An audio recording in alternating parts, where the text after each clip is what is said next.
She quit the party that raised her, started from zero, and 3 months later shocked an entire country. This is the real story of Amanza Walton-Desir, and what she did is something most people thought was impossible. Her journey from a trusted lawyer to the first woman to break into parliament with her own party is full of drama, tough choices, and a decision that changed everything. By the end of this video, you'll see why her story matters for anyone who's ever felt stuck and wondered if starting over was worth it. Stay with me because what happens at the end will blow your mind. Let me take you back to where everything began. Amanza Walton-Desir was born on December 6, 1979, in a part of Guyana called East Berbice-Corentyne. Her dad Ovid was a soldier in the Guyana Defense Force, and her mom Joy was a teacher.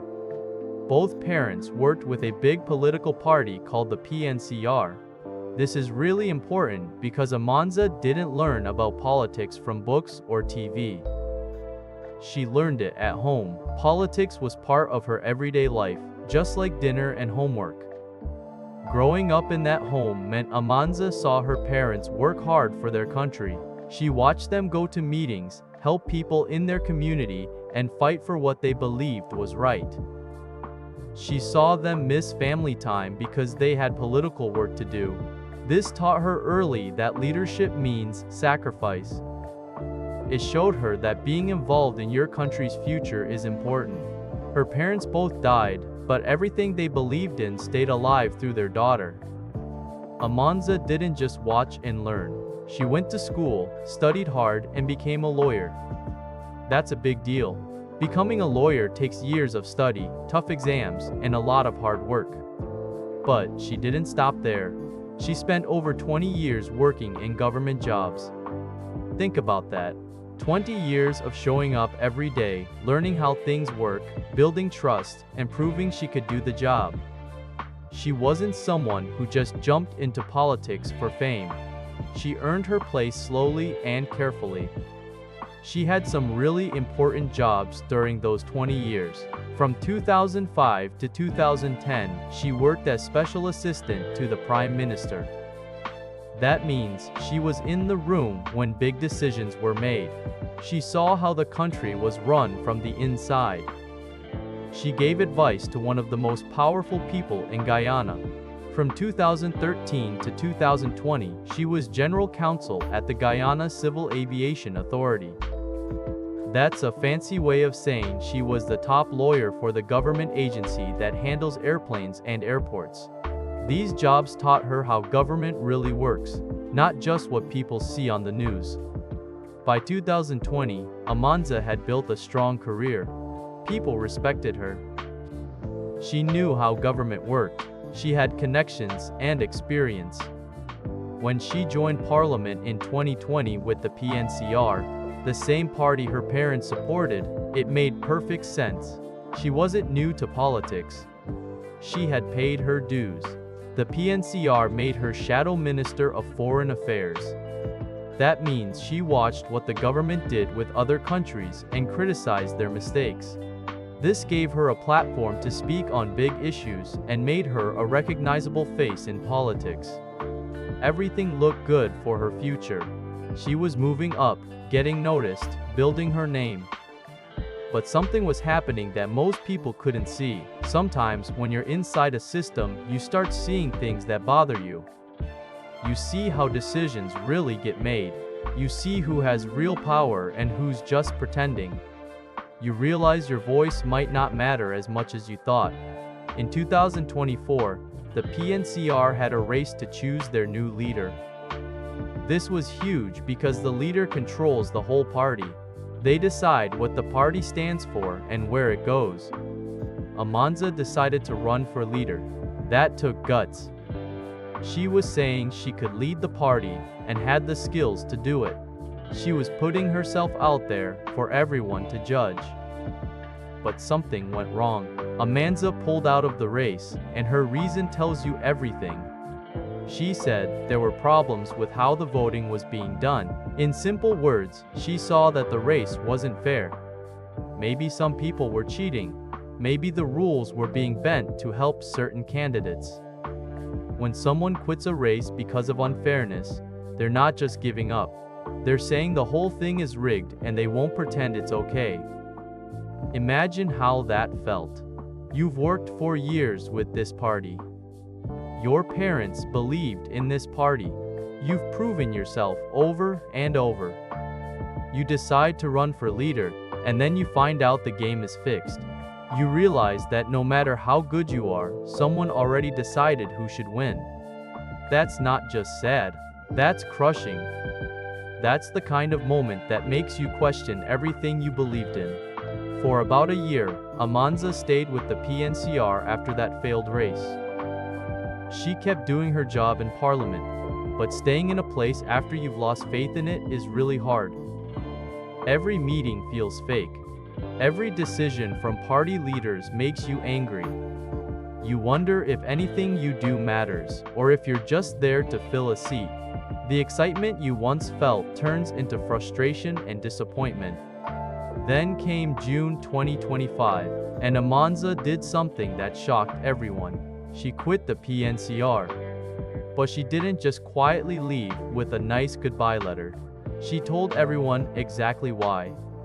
She said she felt undervalued. She said she felt silenced. Those words are powerful because they show what was really happening. Undervalued means nobody appreciated her work or listened to her ideas. Silenced means when she tried to speak up, people ignored her or told her to be quiet. For someone as experienced as Amanza, being treated this way wasn't just rude. It was a waste of her talent. But Amanza didn't quit politics completely. She did something even bolder. She started a new political movement called Forward Guyana. Starting a new party is incredibly hard. You need money. You need people to help you. You need to get your name out there.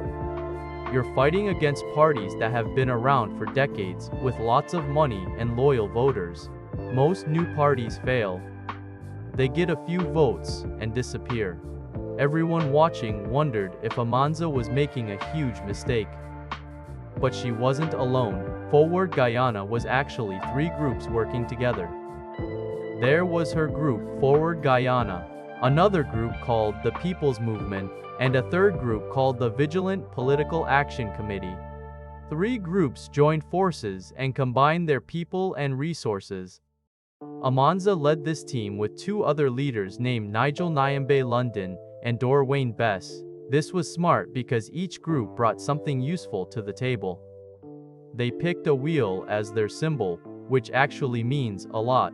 A wheel represents moving forward and making progress. It also shows unity because all parts of a wheel have to work together for it to turn. This wasn't just a random choice. It was a message saying, we're about progress, we're about working together, and we're not repeating old mistakes. Now, here's the crazy part. Amanza quit the PNCR in June 2025. Elections were in September 2025. That's only 3 months. 3 months to build a whole political movement from almost nothing, tell people about it, and convince them to vote for you. Most experts probably thought she had no chance. 3 months isn't enough time. The big parties had years of money and name recognition. What chance did a brand new party really have? But something amazing happened in September 2025. When votes were counted, Forward Guyana won a seat in Parliament. Just 1 seat, but that 1 seat changed everything. Amanza became the first woman in modern Guyana to lead a small party into Parliament. This is huge. We're not talking about a woman joining a big party and getting elected on their ticket.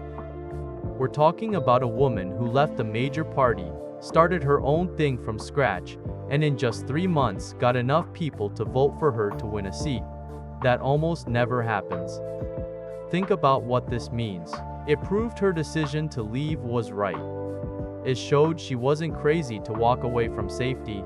It proved that people wanted new choices and fresh voices. Most importantly, it proved that one person with courage can actually make a difference even when everyone says it's impossible. How many people stay in bad jobs, bad relationships, or bad situations because they're scared to leave? They think they can't make it on their own. Amanza's story shows that sometimes the biggest mistake is staying where you don't belong. Since winning that seat, Amanza hasn't just sat quietly collecting a paycheck. She's been pushing for real changes. One big thing she's fighting for is citizenship reform. She wants to change the law so people have to live in Guyana for 15 years instead of 5 years before they can become citizens. This might sound boring, but it's actually really important right now. Guyana found massive amounts of oil recently. International companies are coming to work in the oil business. More foreigners are moving to Guyana. Questions are coming up about who should become a citizen, who gets to vote, and who benefits from Guyana's new wealth. Amanza's view is that making people wait 15 years means they're truly committed to Guyana and not just there to make quick money and leave. Some people think this is too strict, but others think it protects Guyanese people and their resources. Whatever you think about it, the fact that Amanza takes clear positions on tough issues shows she's serious about making real change. She's also been talking about government transparency.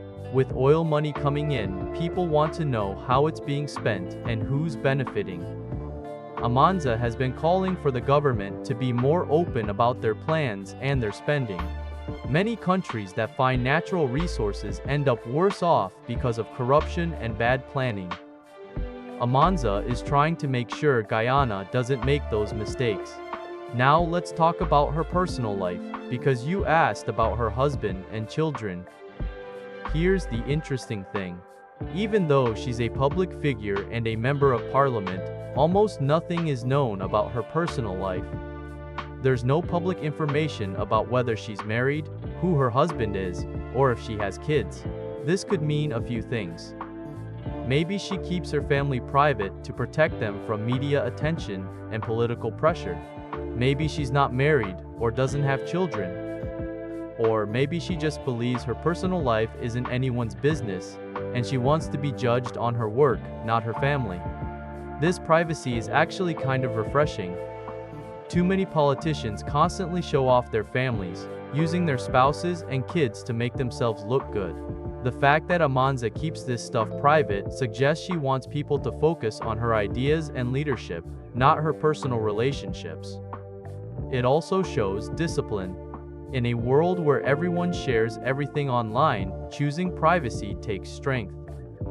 So where is Amanza now as we near the end of 2025? She's a member of parliament representing Forward Guyana. She's proven herself as a new voice in politics who's not afraid to challenge everyone.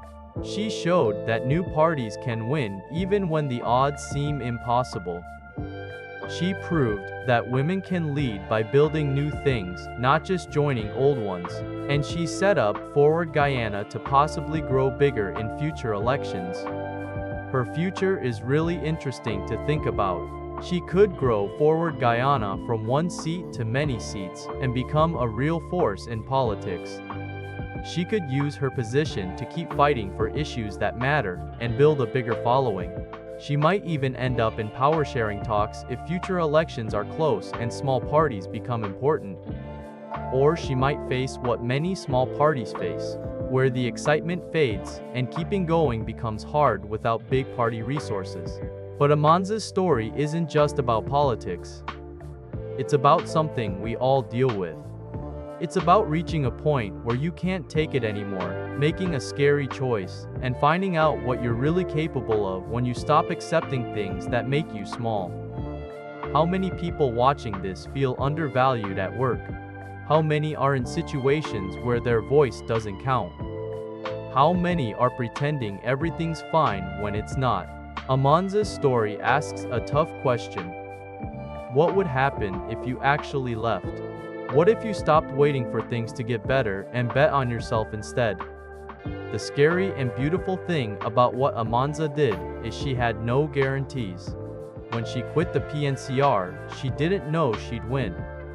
She didn't have polls saying she'd succeed. She didn't have rich people backing her up. She took a leap based on believing what she was doing mattered more than playing it safe. And because she was willing to risk it all, she made history. Subscribe to watch how this story continues in 2026.